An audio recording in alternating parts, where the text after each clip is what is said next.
حضرت معاویہ صحابی ہیں، کاتب وحی ہیں، حضور کے برادر نسبتی ہیں، صالح ہیں، ام حبیبہ بہن ہے ان کی جو حضور کی زوجہ محترمہ ہے، ان کا مقام بہت بلند ہے، لیکن ہم انہیں خلفائے راشدین میں شامل نہیں کرتے، اس لیے کہ ان کا جو خلافت کو اختیار کرنا یا حکومت اختیار کرنا یہ قبائلی عصبیت کی بنیاد پر تھا، باہمی مشورے کی بنیاد پر نہیں تھا۔ لیکن 20 سال تک ان کا دور حکومت ہے اور کوئی خون ریزی نہیں، کوئی غارت گری نہیں، کوئی اختلاف نہیں، کوئی بغاوت نہیں، کوئی جھگڑا نہیں، مدبر اس درجے کے تھے۔ اب آئیے آخری سٹیج آئی، حضرت معاویہ کو مشورہ دیا گیا، مغیرہ ابن شعبہ ایک بزرگ صحابی تھے، کہ دیکھیے جناب امیر، مسلمانوں میں اختلاف ہوا، 4.5 سال 5 سال خانہ جنگی رہی، اب اگر پھر معاملہ آپ کے انتقال کے بعد ایسے ہی چھوٹ گیا تو اختلافات ہوں گے، جھگڑے ہوں گے، مختلف دعوے دار سامنے آئیں گے، جنگیں ہوں گی، پھر دوبارہ جو ہے فساد ہو جائے گا، آپ کسی کو نامزد کر دیجیے۔ اور پھر مشورہ دیا اپنے بیٹے یزید کو نامزد کر دیجیے۔ حضرت معاویہ ریلیکٹنٹ رہے، لیکن اس کے بعد انہوں نے مان لیا اور فیصلہ کر لیا۔ یہاں میں چاہتا ہوں کہ بات سمجھ لیں اچھی طرح، اس معاملے میں اگر آپ حضرت معاویہ کی نیت پر شک کریں گے تو مجھے آپ کے ایمان پر شک ہو جائے گا۔ نیت پر نہیں، غلطی ہو سکتی ہے، صحابی ہیں، نیت غلط نہیں تھی، نیت کیا تھی؟ اور میں سمجھتا ہوں 100% درست تھی کہ اب اتنا پانی گزر چکا ہے پل کے نیچے سے وقت کے دریا میں کہ بارے صحابہ سب رخصت ہو چکے، اب اکثریت 9 مسلموں کی ہے، عصبیتیں بھی ہیں، قبائلی عصبیتیں ختم تو نہیں ہوئی، لہذا جب تک کوئی قبائلی عصبیت پیچھے نہیں ہوگی حکومت کے، حکومت نہیں چل سکے گی۔ یہ ابن خلدون کا لفظ ہے، عصبیت، کوئی چیز جو جوڑے آپ کو۔ تو دینی عصبیت اب کمزور پڑ گئی ہے، اس لیے کہ حضور نے جن کو تربیت دی تھی وہ اب گئے، اکثر و بیشتر گئے۔ اب اگر ایسے ہی چھوڑ دیا گیا اور کوئی قبائلی عصبیت پشت پر نہ آئی تو پھر خانہ جنگی ہوگی، 5 سال تک ہوئی۔ اس بنا پر انہوں نے اسے صحیح سمجھا۔ آپ اختلاف کر سکتے ہیں، صحابہ کی رائے سے اختلاف ہو سکتا ہے، لیکن آپ ان کی نیت پر شک نہیں کر سکتے۔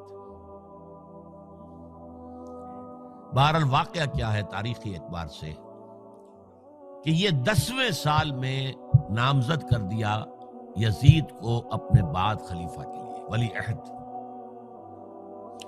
اس وقت تقریباً سب نے بات مان لی سوائے 5 افراد کے۔ وہ 5 افراد بہت اہم تھے، بہت اہم۔ ابو بکر اہم ترین آدمی تھے، ان کے بیٹے عبد الرحمن ابن ابو بکر۔ عمر نمبر 2 تھے، عبداللہ ابن عمر۔ زبیر عبداللہ ابن زبیر۔ عباس عبداللہ ابن عباس، اور حسین ابن علی۔ حضرت حسن کا انتقال ہو گیا تھا۔ اہل تشیع کا کہنا یہ کہ زہر دیا گیا، واللہ اعلم، میں کچھ نہیں کہہ سکتا، میں کوئی تاریخ کا محقق اس معنی میں نہیں، میں موٹی موٹی باتیں جانتا ہوں۔ بہرحال انتقال ہو گیا تھا، 5 آدمیوں نے نہیں مانا، لیکن دیکھیے یہ تھی تدبر کی بات حضرت امیر معاویہ کی۔ کوئی دباؤ نہیں ڈالا، کوئی جبر نہیں کیا، کوئی کسی کو نقصان نہیں پہنچایا کہ نہیں مان رہے تو یہ کر دیں، نہیں۔ دیکھیں گے جب وقت آئے گا۔ جب وقت آیا حضرت معاویہ کے انتقال کے بعد، اب ایک صاحب جا چکے تھے، حضرت عبد الرحمن ابن ابی بکر فوت ہو چکے، اب 4 رہ گئے، 3 عبادلہ، عبداللہ ابن عمر، عبداللہ ابن عباس، عبداللہ ابن زبیر، ایک حسین ابن علی رضی اللہ تعالی عنہم اجمعین۔ جب بیعت ہو گئی یزید کی تو اب ان کے درمیان اختلاف ہوا۔ یہ بات اچھی طرح سمجھ لیجئے، تاریخی حقائق، موٹے حقائق کو چھوڑ کر باریکیوں میں جب پڑھتے ہیں تو معاملہ غلط ہو جاتا ہے۔ موٹے حقائق کو سمجھیے، جیسے کہتے ہیں میکرو اکنامکس اور مائکرو اکنامکس۔ میکرو ہسٹری جو ہے، 2 ایک طرف ہو گئے، 2 ایک طرف ہو گئے۔ عبداللہ ابن عباس کی رائے ہوئی کہ اگرچہ یہ غلط کام ہوا ہے، یہ قیصر و کسریٰ کی سنت پر عمل ہو رہا ہے، لیکن یہ ایسی بڑی بات نہیں ہے کہ خون ریزی شروع کر دی جائے اور امن و امان ختم ہو جائے۔ یہی بات عبداللہ ابن عمر کی ہو گئی. یہ دو تو ایک یکجا ہو گئے. مصلحت کہہ لیں جو بھی سمجھے، لیکن نیت پر حملہ نہیں کر سکیں گے آپ. دیانتاً انہوں نے یہ سمجھا کہ اب جب کہ ہو گیا معاملہ تو ٹھیک ہے. حرام مطلق تو کہیں نہیں لکھا ہوا قرآن کے اندر کہ بیٹا نہیں ہو سکتا، کہیں نہیں لکھا ہوا. بہرحال ان دو کی رائے یہ ہوئی کہ اگرچہ کام غلط ہے لیکن اتنا غلط نہیں ہے کہ اس کو چیلنج کیا جائے اور اس سے جو ہے خانہ جنگی شروع ہو جائے اور فساد شروع ہو جائے. دو کی رائے یہ ہوئی کہ نہیں، we have to challenge it come what میں. عبداللہ ابن زبیر، حسین ابن علی رضی اللہ تعالی عنہما یا عنہم، تو یہ دو علیحدہ. ان دو میں اب اختلاف ہوا. عبداللہ ابن زبیر کی رائے یہ تھی کہ یہی مقیم رہو مکے میں، حجاز میں، مکے اور مدینے میں، یہاں سے ریزسٹنس موومنٹ ہم شروع کریں گے، کیونکہ یزید کی خلافت تو دمشق میں تھی، بہت دور. حضرت حسین کو خطوط آ رہے تھے کوفے سے. کوفہ حضرت علی کا صدر مقام رہا تھا، اور جن سبائیوں نے فتنہ پیدا کیا تھا حضرت عثمان کے خلاف وہ بھی وہیں آباد تھے. انہوں نے خطوط کا تانتا باندھ دیا، آپ آئیے ہم آپ سے بیعت کریں گے اور کھڑے ہوں گے اور مقابلہ کریں گے اور اس یزید کی حکومت ختم کریں گے. ڈاک کے تھیلے بھرے ہوئے. حضرت حسین نے فیصلہ کیا کوفے جانے کا، بہت روکا. عبداللہ ابن عباس بہت ان سے بزرگ تھے عمر میں، اور ویسے بھی ایک اعتبار سے نانا تھے، ایک اعتبار سے پردادا تھے. حضرت عبداللہ ابن عباس حضور کے چچا زاد بھائی تھے تو نانا ہو گئے کہ نہیں؟ حضور نانا تھے کہ نہیں؟ اور حضور کے چچا تھے حضرت عباس، ان کے بیٹے ہیں. تو اس اعتبار سے حضرت علی رضی اللہ تعالیٰ عنہ کے کیا ہو گئے؟ چچا. بہرحال میں کچھ گڑبڑ کر رہا ہوں اس وقت. وہ دوڑتے جا رہے تھے کہ حسین خدا کے لیے مت جاؤ، خدا کے لیے مت جاؤ، یہ کوفی تمہارا ساتھ نہیں دیں گے. الکوفی لا یوفی، کوفی وفا نہیں کرتا وعدہ. اور خدا کے لیے اگر جانا ہے اپنے گھر والوں کو یہاں چھوڑ دو. بس حضرت حسین پر رضی اللہ تعالی عنہ جو ایک کیفیت تھی، انہوں نے سب باتوں کو نظر انداز کیا. وہاں ہزاروں لوگوں نے مسلم بن عقیل جو حضرت حسین کے نمائندے کی حیثیت سے پہلے گئے تھے، ان کے ہاتھوں پر بیعت کیا. وہ خطوط آ رہے تو اور بھی بات پختہ ہو گئی. ابھی راستے ہی میں تھے کہ پتہ چلا کہ ابن زیاد گورنر بن کر آیا ہے، اور اس نے جو وہاں پر تشدد کیا ہے اور ڈنڈا برسایا ہے، سب بیعت توڑ کے گھروں میں چھپ گئے. اور مسلم بن عقیل جو ہیں وہ بے یار و مددگار شہید بھی کر دیے گئے. حضرت حسین نے ارادہ کیا کہ واپس ہو جائے مدینے کی طرف. اب مسلم بن عقیل کے بیٹے جو ہیں، وہ عرب کی ایک غیرت ہے، ایک آنر جسے آج کل کہتے ہیں، ہم اپنے باپ کا بدلہ لیے بغیر نہیں جائیں گے.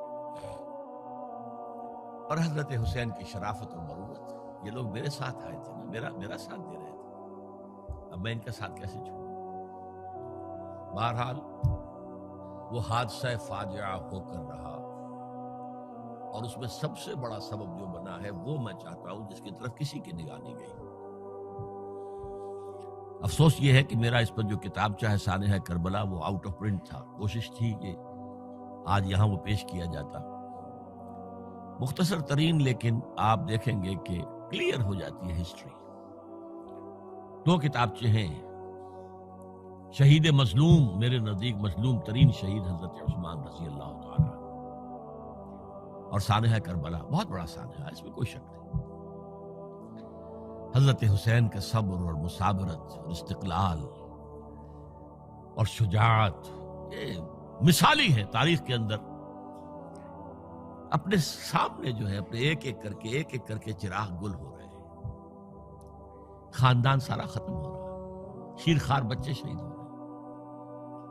وہ تو ایک بچہ بیمار تھا، حضرت علی بن حسین زین العابدین رحمت اللہ علیہ، وہ بچہ ہے. لیکن اصل میں شرافت اور مروت جو ہے وہ بسا اوقات اپنی شرافت کی وجہ سے مار کھا جاتی ہے۔ حضرت حسین سے میرے نزدیک یہ ایک اسٹریٹجک مسٹیک ہوئی کہ جب کوفیوں کا لشکر سامنے تھا تو وہاں کھڑے ہو کر ایک ایک کا نام لے گا، فلاں ابن فلاں، کیا تم نے مجھے خط نہیں لکھا تھا؟ اے فلاں ابن فلاں، کیا تم نے مجھے خط نہیں لکھا تھا؟ سب کے راز فاش کر رہے ہیں، اور دیکھو یہ میرے پاس یہ تھیلے بھرے ہوئے تمہارے خطوں کے موجود ہیں، تم نے مجھے بلایا اور میں آیا۔ یہ بات تھی جس کی بنا پر اب ان کے لیے کوئی چارہ نہیں تھا کہ انہیں شہید کر دیں، ورنہ تو یہ ہمارا بھانڈا پھوڑ دیں گے جا کر یزید کے پاس، تو ہماری کھالیں کھنچ جائیں گی۔ یہی وجہ ہے کہ حضرت حسین نے 3 آفرز کی، مجھے واپس مدینے جانے دو، نہیں، مجھے یزید کے پاس جانے دو، نہیں، مجھے کہیں اسلامی سرحد پر بھیج دو، میں وہاں پر کافروں سے جنگ کرتے ہوئے زندگی ختم کر لوں گا، نہیں، ہیئر اینڈ ناؤ بیٹھ کرو۔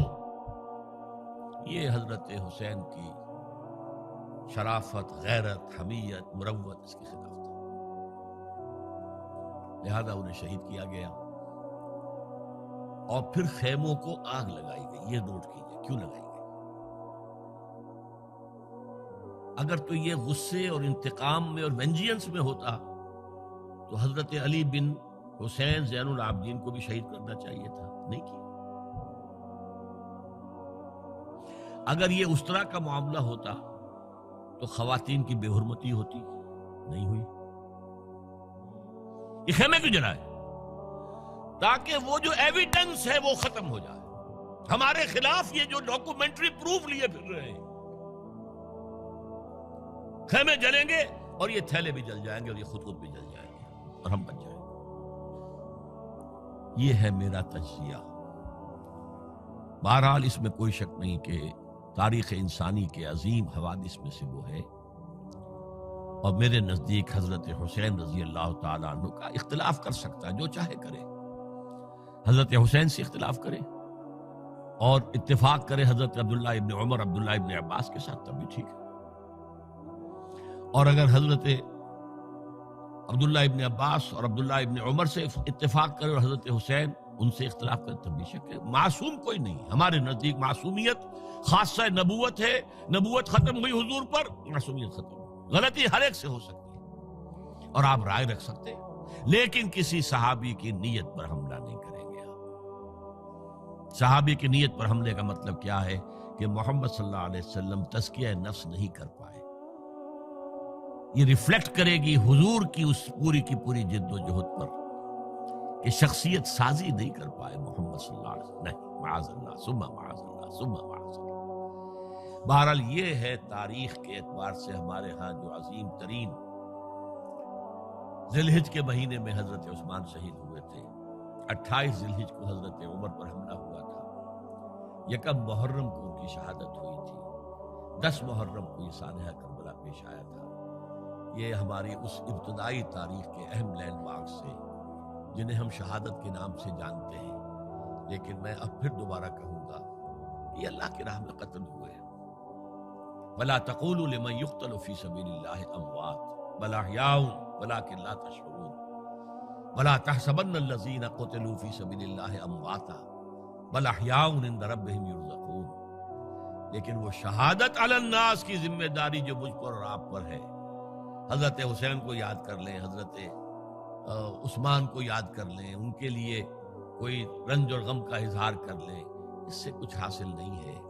حاصل تو یہ ہے کہ شہادت علی الناس کی تیاری کیجئے، اپنی ذاتی زندگی میں آج سے گواہی دیجئے اللہ کے بندے ہونے کی، اپنے عمل میں، اپنے قول میں، اور کوشش کیجئے کہ مل جل کر اس ملک کے اندر وہ نظام برپا کریں کہ جو شہادت علی الناس دین حق کے ایک کامل نمونے کے طور پر دنیا پر حجت قائم کر دے کہ دیکھ لو اپنی آنکھوں سے، یہ ہے وہ دین حق جو محمد لے کر آئے تھے۔ اللہ تعالیٰ مجھے اور آپ کو اس کی توفیق عطا فرمائے۔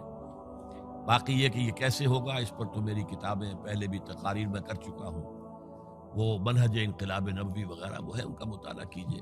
بارک اللہ لی ولکم فی القرآن العظیم ونفعنی وإیاکم بالآیات والذکر الحکیم۔